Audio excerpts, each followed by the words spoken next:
Hello everyone, आज है 20 दिसंबर और आज इस वीडियो में हम बात करने जा रहे हैं एनएमडीसी के बारे में। माइनिंग सेक्टर से जुड़ी हुई कंपनी है ये।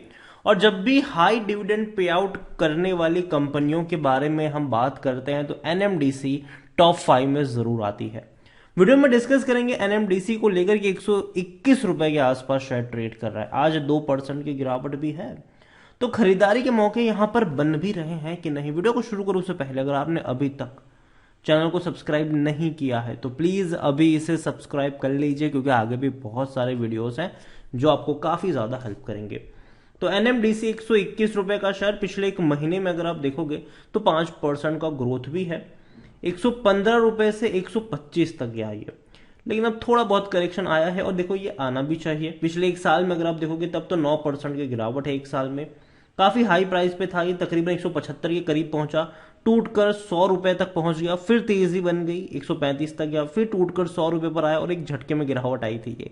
अब दोबारा तेजी बनी है और दोबारा अभी 125 रुपए के आसपास ट्रेड कर रहा है।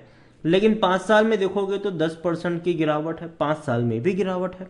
कोविड के वक्त 71 रुपीज तक गया था ये, 71। कोविड में हालत और भी ज्यादा खराब थी, हम सबने देखा हुआ। तब भी 71 रुपीज पे था, लेकिन वहां से एक अच्छी रफ्तार बन गई थी ये और पहुंच गया था 195 के करीब। टूटा तेजी बनी, टूटा तेजी बनी। देखो ऐसी कंपनियां हमेशा याद रखो, खरीदारी के मौके आपको देगी कहां पर, जब गिरावट आएगी। जब सस्ता होता है तभी ऐसी कंपनियों में पैसा लगाना चाहिए, जब महंगा होता है तब नहीं लगाना चाहिए। एनएमडीसी को लेकर अगर हम देखेंगे तो एनएमडीसी एक लार्ज कैप कंपनी है। 35,000 करोड़ से भी ज्यादा का इसका मार्केट कैप है। वॉल्यूम काफी कम है, 49 लाख के आसपास के इसके वॉल्यूम्स हमें देखने को मिल रहे हैं। और कंपनी प्रॉफिट में, लॉस में नहीं है, ठीक है। लेकिन देखा जाए तो इनका रेवेन्यू और प्रॉफिट दोनों ही बहुत कम हुआ है सितंबर क्वार्टर में। जो प्रॉफिट पहले 6,800 करोड़ तक हुआ करता था वो 3,300 करोड़ में आ गया, मतलब कि आधा हो गया ऑलमोस्ट इनका रेवेन्यू। और प्रॉफिट जो पिछले साल सितंबर क्वार्टर तक 2,300 करोड़ का था, आज वो 970 पे आ गया, मतलब बहुत बड़ी गिरावट है। तो ये एक नेगेटिव पॉइंट है, लेकिन ये जो फेज है वो टेम्पररी फेज है। मुझे लगता है कि जो माइनिंग का जो बिजनेस है ना वो डेफिनेटली आगे भी चलेगा आने वाले दौर में, और कोई उतनी बड़ी दिक्कत मुझे नहीं लगता कि एनएमडीसी में आएगी। यहां पर अगर आप देखो तो एनएमडीसी 900 करोड़ रुपए खर्च करने वाला है, मतलब खर्च कर रहा है अपनी आयन और प्रोडक्शन को बढ़ाने के लिए, जो इनकी कुमारस्वामी माइंस है वहां पर। और कंपनी डेफिनेटली अपने प्रोडक्शन को और ज्यादा बड़ा बढ़ाना चाहती है, जिससे भैया बेल्लारी डिस्ट्रिक्ट में ये आता है, कुमारी माइंस जो है वो बेल्लारी डिस्ट्रिक्ट में आता है। और आने वाले दौर में कंपनी और बड़े पैमाने पर प्रोडक्शन की तरफ भी जाने वाला है। एनएमडीसी को लेकर अगर हम देखें तो कंपनी में प्रमोटर के पास अच्छी होल्डिंग है। और प्रमोटर कौन है यहाँ पर? गवर्नमेंट है, ठीक है। 60.79% की होल्डिंग है, एक भी शेयर गिरवी नहीं। और जाहिर सी बात है सरकारी कंपनियों के शेयर गिरवी नहीं होते। एफआईएल्स म्यूचुअल फंड इंश्योरेंस कंपनी के पास अच्छी खासी होल्डिंग जरूर है। 5.95 एफआईएल्स, 4.58 म्यूचुअल फंड्स, हालांकि बहुत बड़ी क्वांटिटी म्यूचुअल फंड्स ने बेची जरूर है। इंश्योरेंस कंपनी के पास बहुत बड़ी क्वांटिटी है, 15.02%। 23 म्यूचुअल फंड स्कीम्स और 197 एफआईएल्स का पैसा लगा है। यहां पर अगर हम देखें तो डिविडेंड भी अच्छा खासा पे कर रहा है, जिसके बारे में हम आगे बात जरूर करेंगे। एनएमडीसी को लेकर देखा जाए तो मोतीलाल ओसवाल की न्यूट्रल रहने की सलाह थी, 124 रुपए का टारगेट था, अभी उसी के आसपास है। 115 का टारगेट था आईसीआईसी डायरेक्ट का, होल्ड करने की सलाह थी। सारे टारगेट अचीव हो चुके हैं यहाँ पर, ये आप कह सकते हो। और according to Moneycontrol user सिर्फ 14% लोग ही है जो बेचने की बात कर रहे हैं, वरना 86% लोग कह रहे हैं की खरीदारी करो। इतना ही नहीं, कंपनी को लेकर अगर हम देखेंगे तो 2021 में इनसाइडर ट्रांजैक्शन समरी देखने को मिली थी, उसके बाद कोई ऐसा नहीं देखने को मिला है।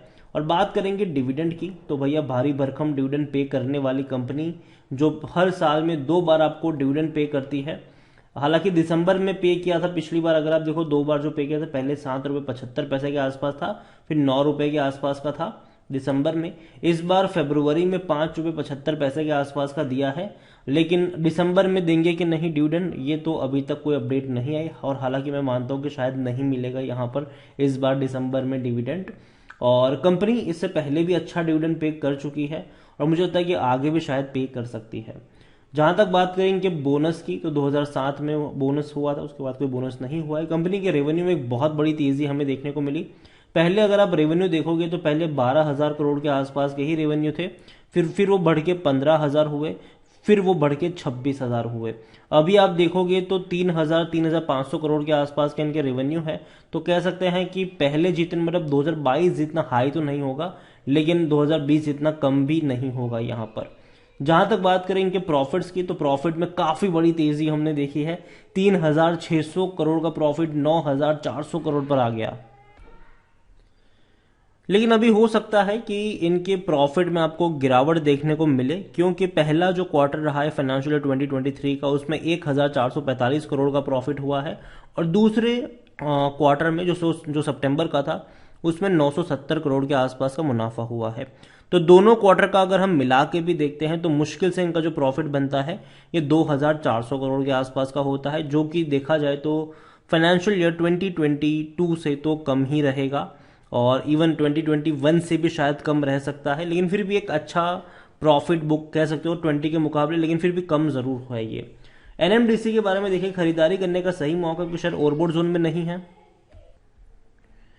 पी रेशियो भी देखें तो इनका 3.87 का पी रेशियो, जो सेक्टर पी 13.88 से काफी कम, मतलब महंगा तो नहीं है, सस्ता कह सकते हो आप इसको अभी भी। 68% एनालिस्ट कहते हैं खरीदारी करो। हालांकि according to ticket app attractive dividend pay नहीं कर रहा है, जो मेरे हिसाब से गलत है, क्योंकि डिविडेंड तो अट्रैक्टिव पे कर ही रहा है ये।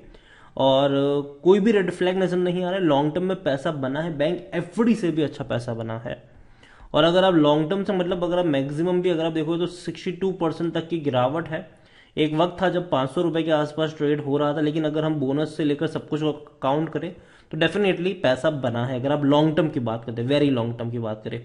और जो इसका अब तक का जो सबसे बड़ा लो रहा है ना, लो रहा इसका अब तक का सबसे बड़ा, तो वो कोविड के वक्त रहा था।